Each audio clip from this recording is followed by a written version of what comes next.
Just 8 days left for the biggest tax regime to be rolled out in the country on July 1st, and the registrations under the Goods and Services Tax Network will open again on June 25th.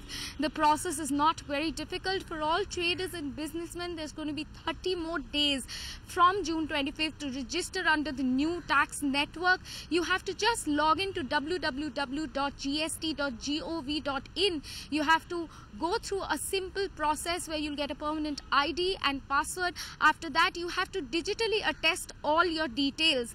There are only 3 things that are required to register under the new tax regime: your bank statement details, your existing registration card, as well as your PAN card. These are the 3 requirements that is there to fill up a kind of a small document in order to register and migrate under the new GST network.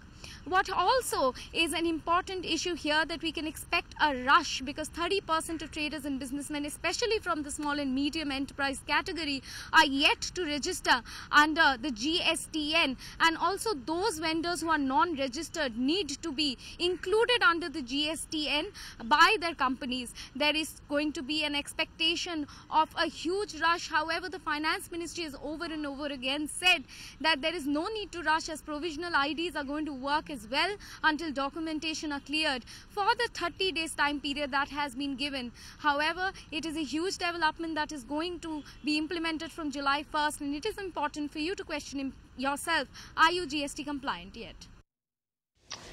That's the checklist. In case you haven't registered with the GST network as yet, your provisional ID, of course, more than enough for the next couple of months. Find us on Facebook at facebook.com/ETNow, and don't forget to click the like button. You can also follow us on Twitter at ETNowLive. To stay updated with all our programming, hit the subscribe button on our YouTube channel by logging on to youtube.com/ETNow.